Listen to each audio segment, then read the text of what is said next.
साथियों, बात की जाए जब विसंगति की, तो विसंगति कहाँ कहाँ है। तो विसंगति साथियों कहाँ कहाँ है, नहीं, विसंगति कहना चाहिए कि कहाँ नहीं है। इसलिए मैं कह रहा हूं क्योंकि आज का जीवन विसंगति से परिपूर्ण है, क्योंकि मनुष्य ने ही विसंगति को स्थान अपने जीवन में दिया। अगर विसंगति को स्थान न देता तो आज प्रत्येक क्षेत्र में संगति निवास करती।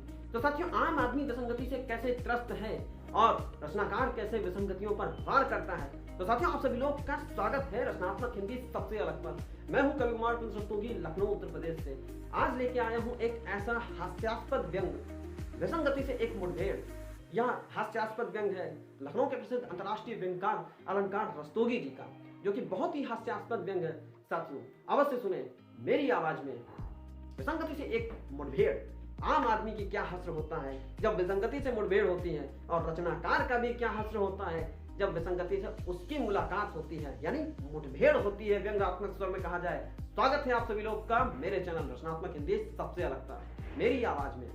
साथियों, आप सबका पुनः एक बार फिर से स्वागत है रचनात्मक हिंदी सबसे अलग पर। प्रस्तुत है व्यंग्य एक मुठभेड़ विसंगति से। ओ विसंगति, कहाँ हो तुम? आखिर क्यों इतना तड़पा रही हो? अब आ भी जाओ ना, कहाँ छुपी हुई हो? अब मुझसे रहा नहीं जाता। आखिर एक व्यंग्यकार क्या करेगा तुम्हारे बिना? तुम नहीं मिलोगी तो मेरा अस्तित्व ही खत्म हो जाएगा। मेरी इस दारुण प्रणय निवेदन से आखिरकार विसंगति का कठोर हृदय पिघल ही गया। विसंगति जानती थी कि एक सच्चा व्यंग्यकार किसी विसंगति को देखते ही उस पर टूट पड़ेगा। इसलिए नज़ाकत और होशियारी दिखाते हुए और मुझसे पर्याप्त दूरी बनाते हुए बोली, क्या बात है? क्यों मेरी विरह अग्नि में दुबले हुए जा रहे हो? क्या जरा सा भी मेरे बगैर रह नहीं सकते? कुछ समय तो मुझे भी चैन से इस समाज में घुलने मिलने का मौका दिया करो। अब मुझे इस निर्लज्ज विसंगति से उत्तर की अपेक्षा थी।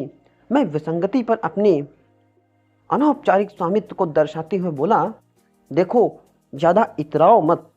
तुम्हारा अस्तित्व ही समाज के लिए सबसे बड़ा अभिशाप है। तुम्हें समाज से जितनी दूर किया जाए वही अच्छा है। तुम जितनी जल्दी हम व्यंग्यकारों के दिलो दिमाग में छा जाओ वही बढ़िया है। बड़े भोले हो व्यंग्यकार बाबू। लगता है तुम्हें व्यंग लिखने के लिए किसी तथाकथित सर्वाधिक प्रसारित राष्ट्रीय स्तर के समाचार पत्र लेखन का मौका नहीं मिला।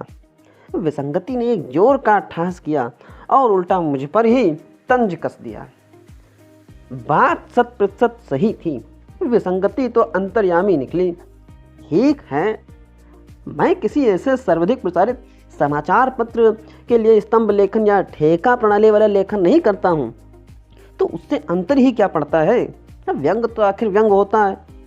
मैं इस सहज भाव से उसे उसके शातिर प्रश्नों का उत्तर दे रहा था। उससे विसंगति अब किसी कृपा प्रदाता बाबा की तरह मुझ पर अपने प्रश्नों को उलझाने में लगी थी। व्यंग आखिर व्यंग होता है, यही तो सबसे बड़ी और असली विसंगति है, जिसे तुम समझ नहीं पा रहे हो और मेरे पीछे पड़े हो। अब व्यंग के नाम पर एवं कुछ भी से काम चलाया जा रहा है। तुम मेरे पीछे पड़े रहते हो और उधर लोग सोन पापड़ी, सास बहू के सीरियल और विराट अनुष्का पर टीआरपी और सम्मान दोनों ही बटोरे ले रहे हैं। देखो, मैं कहती हूँ मुझे छोड़ दो, फायदे में रहोगे। आज तुम अपने लेखन से मुझ पर प्रहार करोगे तो उसे छापेगा कौन? सभी तो मेरे शुभचिंतक हैं। अब पत्रिका का मालिक दुष्कर्म में पकड़ा जाता है, वो पत्रिका वाला मालिक जो है नहीं, वो दुष्कर्म में पकड़ा जाता है। समाचार पत्र सरकारी विज्ञापनों के सहारे चल रहे हैं। पुस्तकें अपने खर्च पर प्रकाशित हो रही हैं। आखिर विसंगति से अछूता कौन है? जिस विसंगति को वीर गति प्रदान करने में मुझे तनिक भी समय नहीं लगता था, आज वही मेरे सामने सीना जोरी कर रही थी। हो सकता है तुम सही हो, लेकिन मैं कैसे तुम्हें सामने देखकर अपनी आंखें मूंद सकता हूं? आखिर क्या जवाब दूंगा इस समाज को?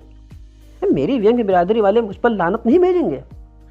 इस बार तो विसंगति 10 मिनट तक लगातार हंसती रही और फिर किसी तरह अपने ऊपर काबू करते हुए बोली, एक तरफ तो तुम कहते हो कि हास्य और व्यंग्य अलग अलग होता है, फिर क्यों बार बार ऐसी बात कह देते हो कि मुझे हंसी आ जाती है। अब जिस पर समाज जवाबदेही की बातें तुम कर रहे हो, उस समाज ने तुम्हें व्यंग्य लिखवा कर मेरा खून करवाया और बदले में क्या दिया? पारिश्रमिक का प्रलोभन। जिस व्यंग्य बिरादरी की बात तुम कह रहे हो, ये तुम कर रहे हो, तुम्हारी औकात महज किसी रिक्त स्थान की पूर्ति की तरह है, क्योंकि तुमने सिर्फ विसंगति पकड़ी है, किसी मठाधीश का झोला नहीं पकड़ा। विसंगति के तर्क ने मुझे हिला कर रख दिया। उसके कटुवचन प्रवचन की तरह मुझे सम्मोहित किए जा रहे थे। न जाने क्यों अब मेरी उस पर पकड़ ढीली होती जा रही थी। उसने अंतिम प्रहार करते हुए कहा, न तुम्हारे पास गाड़ी है, न कोई ऐसी चीज है कि जो किसी मठाधीश का शहर भर में घुमाने के काम आ सके, न तुम्हारे पास कोई छोटा मोटा बंगला है जो व्यंग्य गोष्ठियों में अड्डे के रूप में स्थापित हो सके, और न तुम्हारे पास जनधन टाइप कोई बैंक बैलेंस है जो तुम्हें कोई राम भरोसे में कुलाल सम्मान आयोजित करवा पाऊँ। आखिर है क्या तुम्हारे पास? अब मैं विसंगति के आगे आत्मसमर्पण कर दिया मैंने, क्योंकि वाकई मेरे पास छद्म उत्साह के अलावा और कुछ नहीं था। साथियों, इसी के साथ यह व्यंग्य यहीं पे समाप्त होता है। कम शब्दों में अधिक कहने की खासियत यह अलंकार रस्तोगी जी की है। साथियों, इसी के साथ आप सभी लोग का धन्यवाद। मिलते हैं नए व्यंग्य में। रचनात्मक हिंदी सबसे अलग पर बने रहें। बहुत बहुत धन्यवाद। मैं हूं कवि कुमार प्रिंस रस्तोगी, लखनऊ उत्तर प्रदेश से।